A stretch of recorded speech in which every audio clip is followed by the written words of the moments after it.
Neste vídeo nós vamos falar sobre essa ideia do governo de reduzir os preços do gás. Isso traz impacto em diversas ações da Bolsa, então a gente também vai chegar nesse ponto e vamos entender se essa ideia é boa. Será que a população vai ser beneficiada com isso? Vamos entender tudo isso. Eu vou ler aqui a matéria com vocês. O objetivo então é aumentar a oferta do produto e reduzir os preços de 35% a 40%. Bom, eu não posso concluir antes de ler tudo, mas lendo essa primeira parte aqui, já dá para entender que tem aqui uma certa incoerência. Como é que você quer aumentar o volume se você está buscando reduzir os preços? Aí tem porcaria. Alguém vai pagar essa conta. Você tem que pensar o modo mais ou menos como o consumidor final. Se você tem ali, por exemplo, uma sorveteria e ela aumenta os preços para vender mais, é incoerente, não tem nexo. A mesma coisa aqui. Como é que você vai reduzir os preços de venda e vai fazer as empresas produzirem mais? Por que raios elas vão querer investir no negócio que está reduzindo o preço de vendas dela? Quem diz se é para reduzir ou aumentar o preço de venda é a concorrência do mercado e não o governo. Então aqui há sérios indícios de que já temos problemas, mas eu não vou tirar conclusões antes de ler. Então nós vamos ler cada um desses itens e pontuar aqui os lados negativos, positivos, depois a gente faz uma conclusão. Bom, o primeiro item, ele tem uma carinha aqui de controle de preço a primeiro momento, então parece péssimo, mas na verdade não é tão assim. Vamos entender. Então olha só, a primeira aqui, determinação deles é que a Agência Nacional de Petróleo, Gás e Biocombustíveis, a ANP, tem instrumentos para estabelecer um preço teto pelo uso dos gasodutos que levam o gás do alto mar, onde ele é extraído, até a costa brasileira. Como vocês sabem, a NTS ali da Itaúsa, a TAG da ENGIE, né?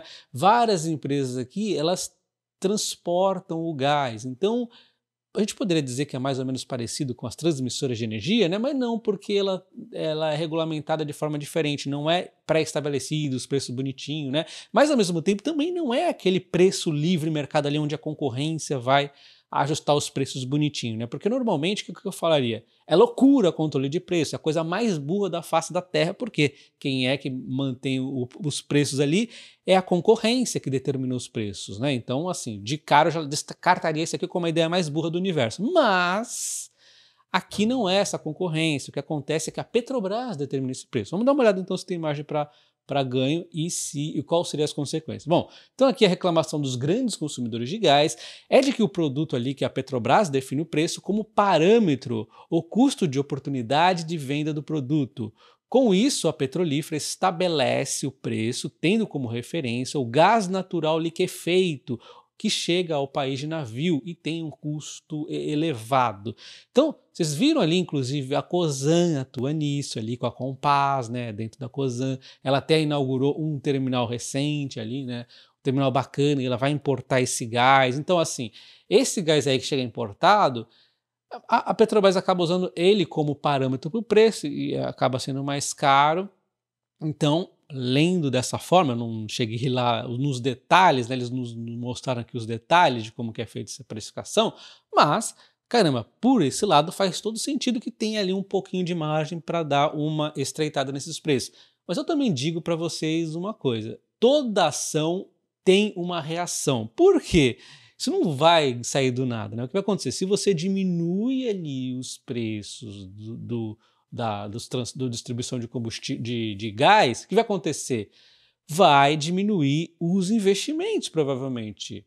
Ou o governo vai ter que diminuir ali os prêmios que ele ganha aos outorgas, né, para dar ali as concessões. Porque não existe mágica, né? O que acontece? Uma empresa vem e fala: eu topo pagar, um exemplo, 1 bilhão para ter essa área aqui para utilizar, porque eu sei que eu vou ganhar X. Aí se o governo fala, não, agora é Y o valor, é menos, o Y é menor que X. Aí vai falar, não, então peraí, agora eu vou querer pagar menos por essa concessão, ou simplesmente eu não quero essa porcaria porque não é vantajoso para mim. Então aqui a gente está vendo que, beleza, bacana, mas também não é mágica. Mas para longo prazo vai ter ali uma consequência. Mas tudo bem, porque pelo menos o outro lado positivo é que tem realmente uma redução no gás ali, no preço, né? Então, eu diria que ok, não vou ficar falando ruim disso aqui, né? Só que, em paralelo, o governo está aqui planejando a utilização de uma empresa estatal pré-sal, petróleo, a PPSA, para concorrer com a Petrobras na venda de gás, acessando também o sistema de escoamento e processamento do produto, e na prática, então, a União passaria a ter o braço próprio na venda direta do produto, sem depender da Petrobras, que é uma empresa de capital mista. Bom, aqui pode ter alguns que vão acreditar na boa-fé do governo, nossa, que governo fantástico, né? Só que na verdade o que eles querem fazer? Eles querem fazer a bagunça deles, né? Porque depois do Temer, o Temer realmente ele conseguiu mudar muita coisa na Petrobras, que eu duvidaria, né? Mas ele conseguiu. Hoje é mais difícil mexer na Petrobras. E agora o que eles querem? Uma empresa livre para eles fazer as bagunças que eles quiserem. E põe companheiro lá, e investe em porcaria que não dá lucro e tudo mais. E tudo bem, porque ela não está na Bolsa de Valores, não tem acionista para trazer dor de cabeça. Só que o que acontece? Esse aqui vai sair de graça? Não, alguém paga. Sempre alguém paga no mercado. E quem é que vai pagar isso? O brasileiro, a população, né? O que você estava imaginando? Que ia ser de graça? Então o que acontece é que uma empresa estatal, na verdade, ela é uma empresa onde cada brasileiro tem um pedacinho da ação. É como se fosse isso. Todo mundo é acionista dessa PPSA. Então, se essa empresa der prejuízo, todo brasileiro paga. E mesmo que essa empresa dê lucros, ela vai ser extremamente ineficiente, com certeza, menos que a Petrobras, e aí também é uma perda de dinheiro, porque a Petrobras poderia estar dando mais lucro. Então, o que a gente fala de lucro de Petrobras e lucro de PPSA é o que a gente está falando, de receita do governo, né? Então, estamos reduzindo a receita do governo. E aí você sabe de uma coisa, né? Não existe essa coisa de dinheiro público, só existe pagadores de impostos. Então, se houve uma redução na receita dessas empresas, o que vai acontecer? Impostos, porque a única forma legítima do governo ganhar lucro sem ser por impostos é via o lucro das empresas. E ele mesmo está se corroendo aqui, ele está tirando, né, teoricamente, um lucro que poderia ser da Petrobras e jogando para um lucro menor na PPSA, se é que não vai dar prejuízo, né? Então ele está tirando a única receita verdadeira dele, tá? Em toda aquela receita que é a majoritária do governo, que é impostos. E aí, então, o que vai acontecer? Mais impostos para a população brasileira. É assim que ao longo da nossa trajetória a gente só fez aumentar os impostos por causa disso.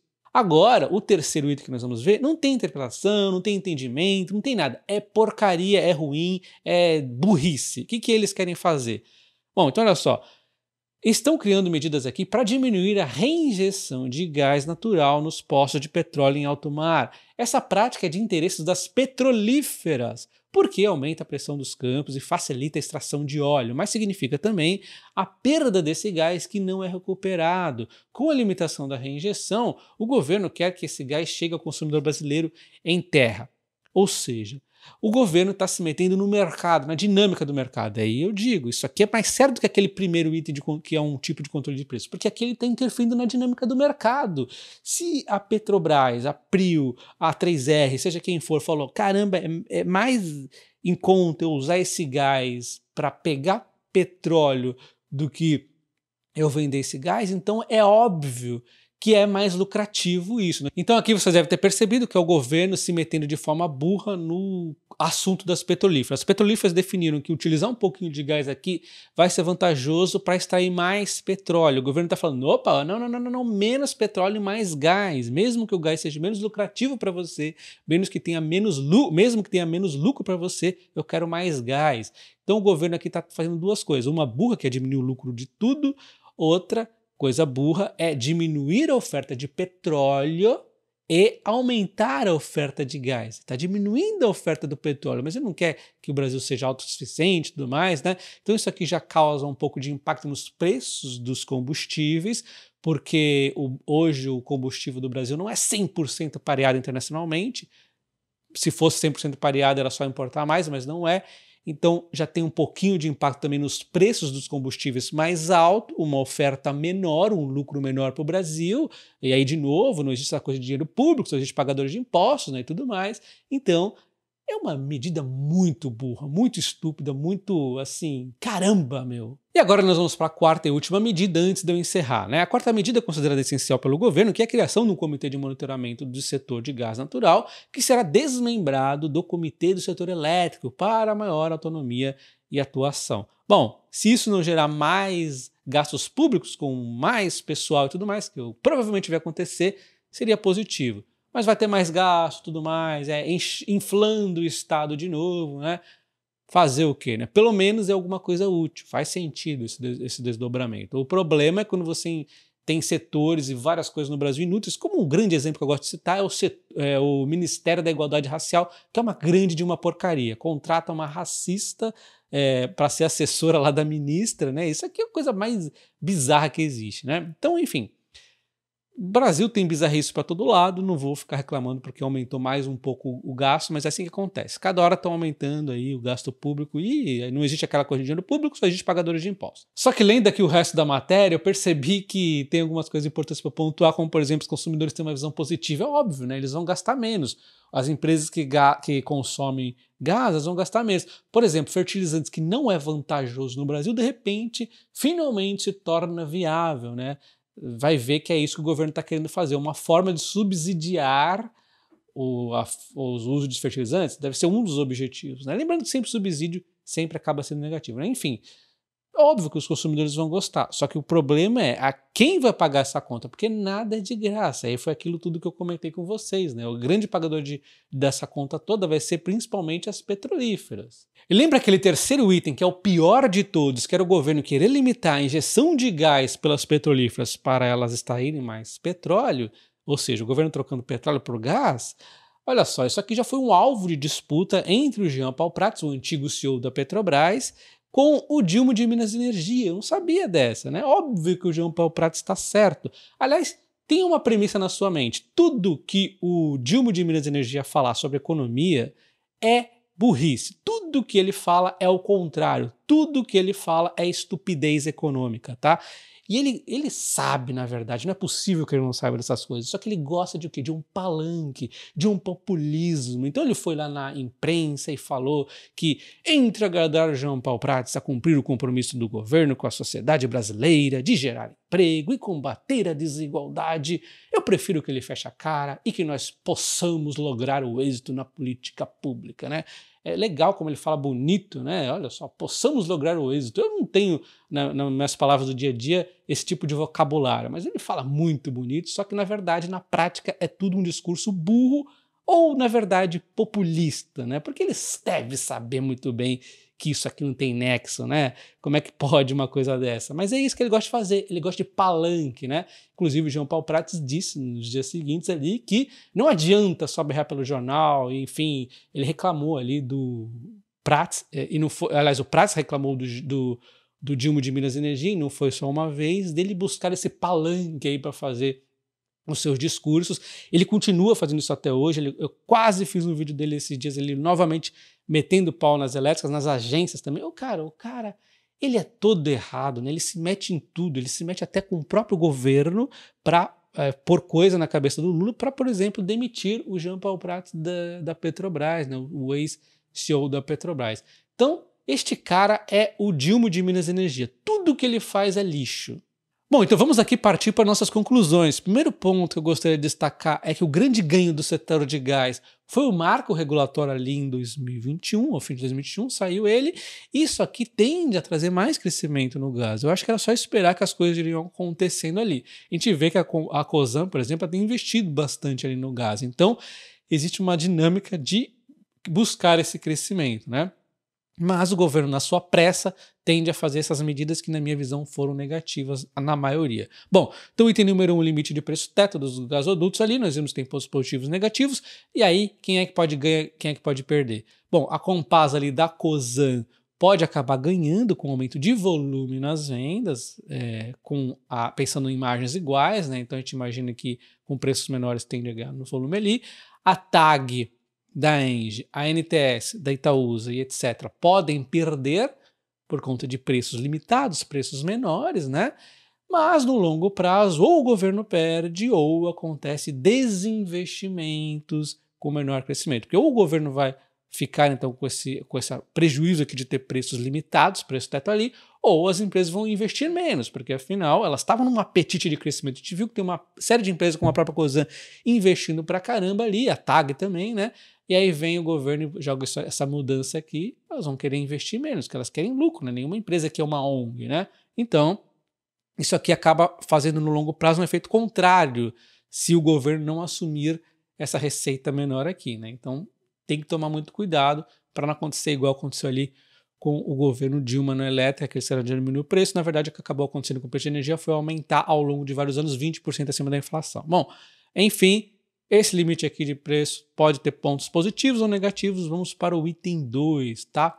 Bom, o item 2 é estatal aqui, 100% no lugar da Petro, o que na minha visão, the bomb has been planted, né? Isso aqui não tende a ser positivo no longo prazo. É o governo querendo fazer as bagunças dele, né? Isso aqui é danos ao longo prazo aqui para o povo brasileiro. Bom, ajuste na injeção de gás pelas petrolíferas beira um absurdo, né? Não à toa, Jean Paul Prats, que é um cara que tem estudo, que é inteligente, tenho minhas dúvidas com ele por conta de ser do PT, então ele tem suas ideias ali, mas enfim, é um cara inteligente, é lógico que ele foi contra isso porque é um absurdo. Então, um cara que tem o mínimo do bom senso ali, ele vai contra isso.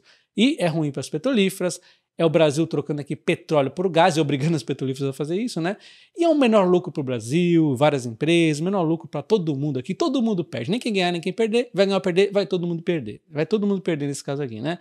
E aí o item 4, né, que é o setor aqui de gás tendo um comitê de monitoramento exclusivo, sendo do elétrico, né? E aí, poderíamos lograr êxito em vossos esforços? Eu só quis dizer isso aqui para dar uma de Dilma de Minas Energia, falar uma frase bonitona aqui, né? Porque não tem, né? Esse cara só fala coisa bonita, mas só diz porcaria, cara. Como é que pode, né? Inacreditável. Enfim, o item 4 eu não vou opinar aqui. Bom, então você percebeu que o governo brasileiro, tudo que ele faz é pensar no curto prazo e dane-se o futuro, é por isso que o Brasil é sempre terceiro mundo, é por isso que temos muita inflação. Se você quer se proteger de todo esse problema Brasil, considere investir em ações do exterior. As ações do Brasil também protegem, diga-se de passagem, né? Mas elas têm mais ruídos ali. No exterior você está também em moedas mais fortes, como de repente nos Estados Unidos, dólar ali, né? Ou de repente até mesmo o Bitcoin aqui, que você pode comprar, ele é uma proteção às besteiras que os governos fazem ali mundo afora, né? Não estou recomendando nenhum nem outro, mas o que você considere diversificar seus investimentos. E aí na CoinFury é muito fácil. Você faz um Pix em reais, não vai ter cobrança de spread, de taxas altíssimas que as outras corretoras cobram. Então você vai estar livre dessas taxas e vai ser muito simples você investir no exterior ou de repente no Bitcoin. No Bitcoin você nem precisa converter para o dólar, tem como comprar Bitcoin em reais, mas eu acabo comprando em dólar mesmo aqui, ó. Comprar, vai na barrinha aqui ou digita o valor muito rápido. É só clicar aqui em comprar e já era muito simples. Inclusive o Bitcoin está nesse zigue-zague aqui, meio que não saindo do lugar recentemente. Daqui a pouco ele pode dar aquela explodida, como é comum dele fazer, né? Se você quer investir via CoinFury, a corretora que eu utilizo para investir em Bitcoin e também em ações do exterior, dê uma olhada no link da descrição do vídeo. Eu vou deixar meu código de boas-vindas e você utilizando esse código de boas-vindas, você concorre até R$ 1.250 em ações do Banco do Brasil após fazer ali as suas primeiras negociações. Então considere se diversificar de toda essa palhaçada aqui que é o governo brasileiro. Um abraço e até o próximo. Valeu!